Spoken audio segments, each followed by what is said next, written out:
The Decorah girls wrestling team will open up the 2024 portion of their schedule tomorrow night, hosting Waverly Shell Rock. We'll get an update on the team here with head girls wrestling coach Gene Adams. And coach, to this point in the season, what's pleased you the most about your group? I would say our team unity is right at the top of the list. We have a nice mix of upperclassmen down through our freshmen, and the way that they come together and root for one another, you can tell there's a genuine bond between the girls. They really do care about the success that each of the other girls is having. Um, More of a tactical side, our girls are fundamentally sound. They go out there in each and every match. They're prepared mentally, they're physically prepared, and we're able to stay in good positions for longer periods of the match. On that team unity front, in a sport such as wrestling, when you're out on the mat, when it's just you and your competitor, how do you build that team unity in really what is an individualistic sport? Yeah, and we look at both sides of it. We look at it that it is an individual sport, but on that individual component, that every wrestler is going out there to do what they can do as much as that they can do, and only control what they can control, and that is their one match. But within that match, is the team aspect of it, and that what they do matters. And it's a bit of trying to hold each girl accountable for what they're doing day in and day out, that they're able to take a look in the eyes of their teammates, and their teammates know that we know that you're busting your butt in every day to try to help the team. And I think our girls recognize that. We have girls with lots of wins, we have girls with few wins, but the recognition that everybody is in that room every day, working hard, trying to do what's best for the team or a betterment of the team. How can I not give up a fall? How can I just give up a decision, right? And how can I not get a decision, but how can I get a fall? Bonus points matter. And when you look at the mix-up of your team, obviously, one young lady that's gotten a lot of well-deserved attention is Naomi Simon, state champ 3 years in a row, and of course, last year, the first year as a sanctioned state champ. Might seem like a silly question, but has she risen her game this season, and if so, how?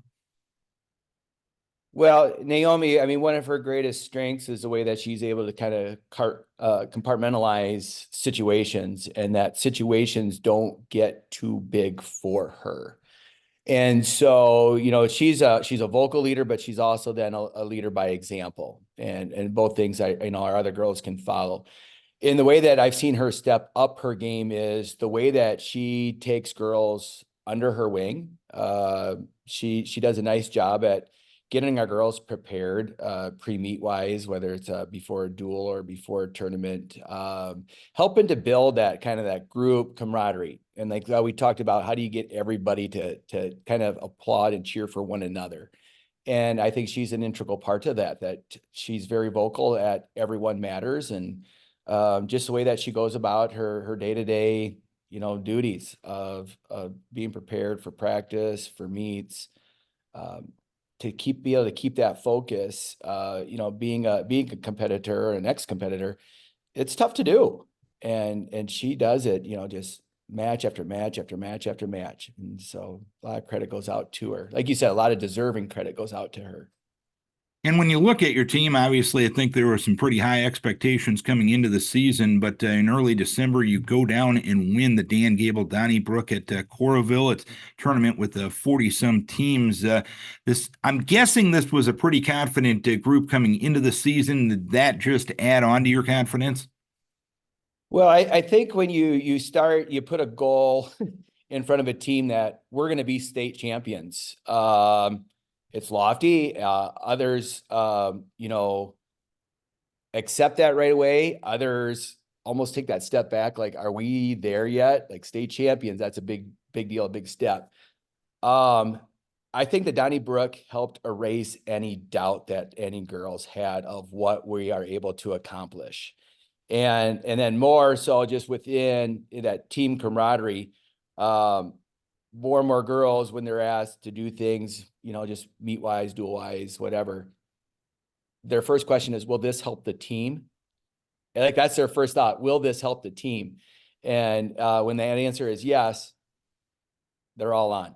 And so it's a lofty goal. The Donnybrook was fun. I hope that it gave us confidence, but at the end of the tournament, it was a good tournament to win. The Donnybrook doesn't hand you a state title. And so it's a stepping stone. It was a mental and physical stepping stone to try to get us more prepared for February. Your last competition was a couple weeks ago with wins over Holman, Wisconsin, and Osage. You've been off since that time. What have you been doing to keep the girls sharp in this 13-day respite? Well, probably like a lot of teams in the area, we have a short time off and then we're back on the mats. It's amazing to see, even taking off 3-4 days, what that does to a wrestler's timing and just that tempo of being able to change levels and kind of where to change levels. And so we've been practicing, we've been lifting weights. We had an opportunity to participate in a 5-team scrimmage over at Mason City late December, bringing a lot of girl athletes together, kind of run it as almost like a little technique session with then some downtime and some really good live wrestling, a real good spectrum of high level wrestlers with some of our beginning wrestlers that everybody was able to find a place, find success kind of within that dynamic. A special thing that we wouldn't be able to do if we didn't have that time off, but also being fortunate to then take that opportunity and travel to Mason City and participate in something like that.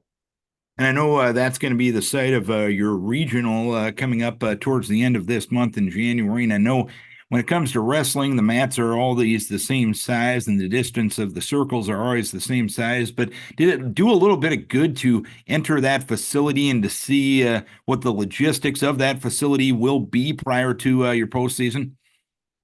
Yeah, I think familiarity is something that's overlooked. Kind of going back to a previous question with the Donnybrook, that was another advantage of the Donnybrook, is like, this is where the state tournament is going to be held.